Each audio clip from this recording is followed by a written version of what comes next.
Everyone, welcome back in my channel which is स्त्री life with study. स्त्री life with study में आपका बहुत ही वेलकम है।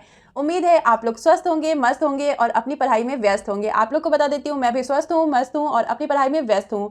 जैसा कि अभी नोटिफिकेशन सीटेट की आ गई थी, दिसंबर में उसका पेपर है, 1 दिसंबर को सीटेट का पेपर है। तो मुझे कुछ अपनी सीटेट वाली जर्नी याद आ गई कि मैंने कैसे फर्स्ट अटैम्प्ट में ही सीटेट क्वालिफाई किया है और क्या क्या मैंने गलती किया वो भी मुझे याद आ रही थी। तो मैंने सोचा ये जर्नी आप लोग के साथ शेयर करना तो बनता ही है। तो बात है 2019 दिसंबर की। उस टाइम मुझे याद है 8 दिसंबर को सीटेट का पेपर हुआ था। 8 दिसंबर या 9 दिसंबर को सीटेट का पेपर हुआ था। मैंने दोनों पेपर फॉर्म जो फिल होता है उसी में मैंने दोनों पेपर चूज किया था, लेकिन मैं फर्स्ट ही पेपर का एग्जाम दे पाई। उस समय मैंने सेकंड पेपर को उतना सीरियसली, मैंने सच बताऊं तो मैंने नहीं लिया था। और मेरी बाबू उस समय 1 मंथ की थी, उसको फीड करवाना होता था। और जैसा कि सबको पता है कि सीटेट का एग्जाम जो होता है वो एक ही दिन होता है, सुबह से लेकर शाम तक। तो उतना टाइम तो मैं ये पेपर नहीं दे सकती थी, इसलिए मैंने फर्स्ट पेपर दिया। उसका प्रिपरेशन मैंने कहीं से भी नहीं किया था, बस मैंने हिमांशी मैम की क्लास देखी थी, मैराथन वाली जो सीडीपी की होती है वो क्लास देखी थी। और एक टेक्स्ट बुक के एक सर है ना, उन्होंने ईवीएस पढ़ाया था, तो ईवीएस का मैंने क्लास देखा था और मैंने कुछ नहीं देखा था।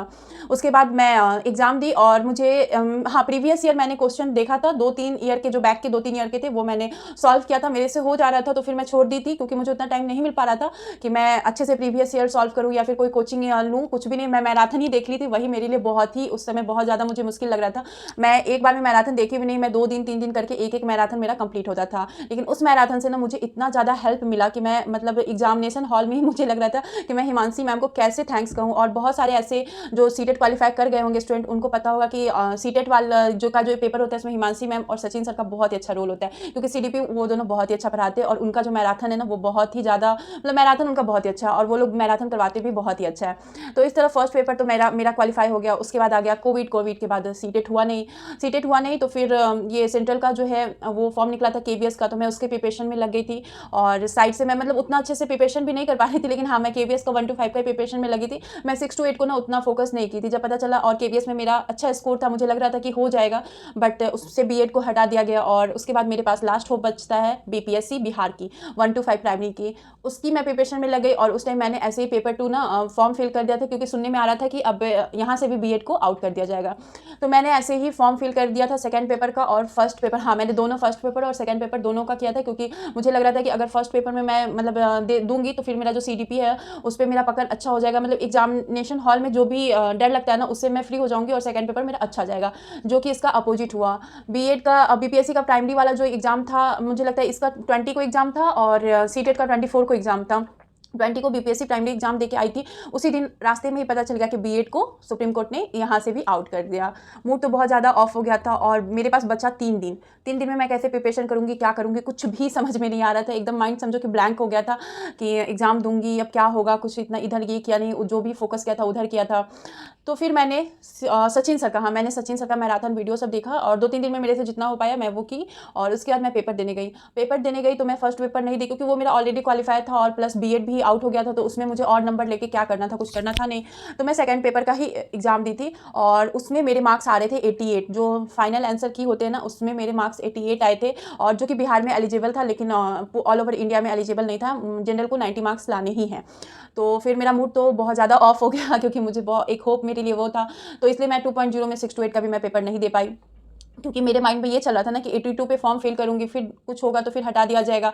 बहुत सारे ये हो रहे थे और मेरे पास सच बताऊं तो मुझे उतना इंटरेस्ट था नहीं। मैं ज़्यादा फोकस 9th 10th और 11th 12th पे कर रही थी। मुझे लगा था 6 to 8 में मैथ्स बहुत ज़्यादा हाई पूछेगा, तो उसलिए मैंने दिया नहीं। फिर जनवरी की बात आती है, जनवरी इसी साल जनवरी में जो एग्जाम हुआ था 6 to 8 का सीटेट वाला, वो मैंने क्वालिफाई किया। और इस साल मैंने बीपीएससी 6 to 8 वाला भी एग्जाम दिया है। तो मैंने ये जो 6 to 8 वाला क्वालिफाई कैसे किया, इसका जो मैं आपको एक स्ट्रेटजी बताती हूँ कि आप ना सबसे अच्छा, जैसे मेरा सब्जेक्ट साइंस है, तो जो सब्जेक्ट है ना उसके लिए आप सबसे अच्छा है कि आप एनसीईआरटी 6 to 8 पढ़ लीजिए। जैसे मेरा साइंस है तो मैंने 6 to 8 का साइंस बुक लिया था, 6 क्लास से स्टार्ट किया था और 8 क्लास तक मैंने लाइन बाय लाइन 2-3 बार पढ़ा था। वहाँ से मेरा जो सब्जेक्ट पे जो है ना पकड़, वो बहुत ही अच्छे से हो गया था। और सीडीपी के लिए मैंने हिमांशी मैम उस समय बहुत ज़्यादा बीमार चल रही थी, तो मैंने सचिन सर का मैराथन देख लिया। और मैथ का जो पोर्शन होता है ना पेडागोजी का, वो भी मैंने सचिन सर के वीडियो से, और हिंदी और इंग्लिश जो भी होता है वो मैंने सब सचिन सर का मैराथन देखी, उसी से मैं कवर की। और उसके साथ साथ ना मैंने PYQ लगाया। मैंने कम से कम किरण पब्लिकेशन का मैंने स्टार्टिंग किरण पब्लिकेशन का किया था और उसका PYQ है 20 या 20 सेट था PYQ का, मैंने वो पूरा सॉल्व किया। बहुत प्रॉब्लम स्टार्टिंग में मैं बताती हूँ, मेरे मार्क्स 60 से भी कम आ रहे थे, लेकिन मैं PYQ बनाते गई सॉल्व करते गई। मुझे लगा कि नहीं, मुझे बनाना है, इससे ज़्यादा मुझे लाना है, और बनाते गई। उसके बाद मेरे मार्क्स और मुझे लगता है 10 to 20 डेज में ना मेरे मार्क्स अच्छे खासे आने लगे। और उसके बाद मैंने क्या किया, किरण पब्लिकेशन का किया, और एक और कोई पब्लिकेशन का मैं क्यों, मेरे पास बुक होगा, आप लोग कहिएगा तो मैं वो भी शेयर करूँगी। बट मैं हाँ वो एक और पब्लिकेशन है उसका सेट सॉल्व किया। उसके बाद मुझे लगा कि नहीं, अब मुझे ना ऑनलाइन जो टेक्स्ट बुक पे आता है वो सॉल्व करना चाहिए। तो मैंने डेली टेक्स्ट बुक पे एक तो चैप्टर वाइज टेस्ट तो मैं ऐसे जब भी फ्री होती थी दे देती थी, और जब भी टाइम मिलता था, जैसे मॉर्निंग में जगती थी तो मैं टेक्स्ट बुक पे एक सेट फुल सेट लगाती थी, और नाइट के टाइम जब मैं सोने जाती थी उस समय मैं फुल सेट लगाती थी एक, और उसमें मेरे क्वालिफाइंग मार्क्स अच्छे खासे मार्क्स बन जा रहे थे। तो मुझे टेंशन उतना नहीं था कि मुझे लग रहा था कि हाँ इस साल मेरा हो जाएगा।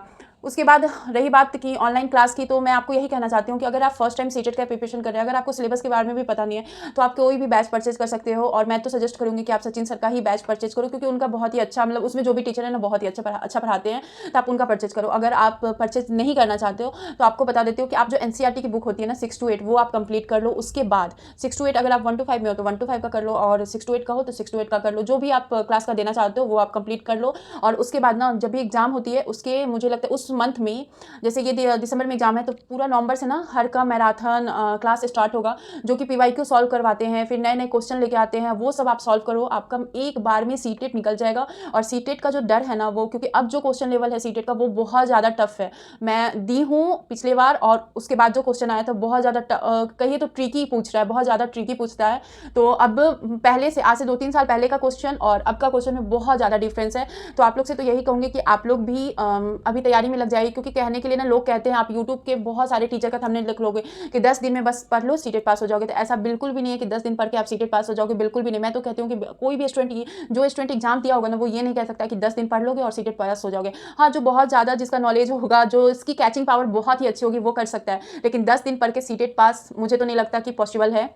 हाँ, लेकिन आपको ये कहना है कि आप डेली पढ़ते रहो, मेहनत करते रहो, क्योंकि अभी टाइम है अच्छा खासा, 2-2.5 महीना आप लोग के पास है। और सबसे मोस्ट इंपॉर्टेंट ये है ना कि आप प्रैक्टिस करते रहो। जितना ज़्यादा प्रैक्टिस करोगे उतना ज़्यादा आपका नंबर अच्छा होगा। अगर आपको घर में आप प्रैक्टिस सेट सॉल्व कर रहे हो या फिर टेक्स्ट बुक पे सॉल्व कर रहे हो, आपको अगर 10 मार्क्स भी आ रहे हैं ना, तो वो बहुत ही अच्छा है आपके लिए। आपको पता तो चल रहा है ना कि आप कितना पानी में। मोस्ट ऑफ द स्टूडेंट यही करते हैं कि वो कोई भी सेट सॉल्व इसलिए नहीं करते क्योंकि मार्क्स नहीं आते हैं। लेकिन मैं ये कहूँगी कि आपका 10 भी मार्क्स आ रहा है ना, तो आप सेट प्लीज़ सॉल्व करो, क्योंकि धीरे धीरे ना वो मार्क्स बढ़ेगा। क्योंकि मैंने खुद 0 से स्टार्ट किया था सीटेट का, जो मैं प्रिपरेशन है वो मैंने 0 से स्टार्ट किया था, और मेरे अच्छे खासे मार्क्स है। और मैं अच्छा खासा, मुझे लग रहा है कि हाँ, मैंने जितना पढ़ा था उतना मुझे मार्क्स सीटेट का आया है। उसके बाद मैंने एस्टेट का भी एग्जाम दिया था, वो भी मैंने 9th 10th और 11th 12th दोनों फर्स्ट अटैम्प्ट में ही पास की हूँ। बस अब BPSC का है, जो कि मैं अपनी अब स्टडी रूटीन भी आप लोग के साथ शेयर करती हूँ। अगर चैनल पर न्यू हो गए तो एक बार विजिट करके देख लीजिएगा। और BPSC 3.0 का जो मार्क्स है उसमें मैं बॉर्डर लाइन पे हूँ, और अब इसमें होना ना होना वो मुझे नहीं पता कि होगा कि नहीं होगा, क्योंकि अक्टूबर लास्ट में रिजल्ट आएगा। तो मैं इस टाइम को वेस्ट नहीं करना चाहती हूँ, इसलिए मैं 4.0 की प्रिपरेशन में लग चुकी हूँ। और आप लोग से भी यही कहूँगी कि जो भी 3 पॉइंट का एग्जाम देकर के बॉर्डर लाइन या उससे कम नंबर पे हैं, तो प्लीज़ आप लोग भी आगे की प्रिपरेशन में लग जाइए। तो सीटेट पास करना बहुत ही ज़रूरी है, जो भी BEd किए उनके लिए तो बहुत ज़रूरी है। और आप लोग उतना डरिएगा नहीं, जो एग्जामिनेशन हॉल है ना उसमें बिल्कुल भी मत डरिएगा, अच्छे से सॉल्व कीजिएगा। जो क्वेश्चन नहीं आया उसको 2-3 बार पढ़िएगा, वो क्वेश्चन बन जाएंगे। और जहाँ भी निगेटिव क्वेश्चन आएगा ना, नॉट लिखा रहेगा, उसको ना सर्कल कर दीजिएगा। उससे क्या है कि जब आप ये आंसर लगाने जाओगे ना, तो सर्कल माइंड में रहेगा कि हाँ ये नॉट वाला क्वेश्चन है, तो इसका निगेटिव ही आंसर मुझे देना है। तो इसी तरह से अब इस वीडियो को करूँगी एंड, क्योंकि मुझे लगता है कि ये वीडियो बहुत ही ज़्यादा बड़ा हो रहा है। मेरा पहला ऐसा वीडियो जो इतना ज़्यादा बड़ा हो रहा है। फिर भी अगर आप चैनल पे न्यू है तो एक बार चैनल को विजिट कीजिएगा। अगर अच्छा लगेगा तो सपोर्ट कीजिएगा, अगर अच्छा नहीं लगेगा तो फिर कुछ बोल नहीं कर सकती, तो भी सपोर्ट ही कर दीजिएगा। तो चलिए अब मिलूंगे किसी और स्टडी ब्लॉग के साथ, तब तक के लिए ta-ta bye bye, love you all, take care. और हमेशा हैप्पी रहिए, खुश रहिए, पॉजिटिव सोचिए और अपनी स्टडी में व्यस्त रहिए, पढ़ाई करते रहिए। तो चलिए बाय।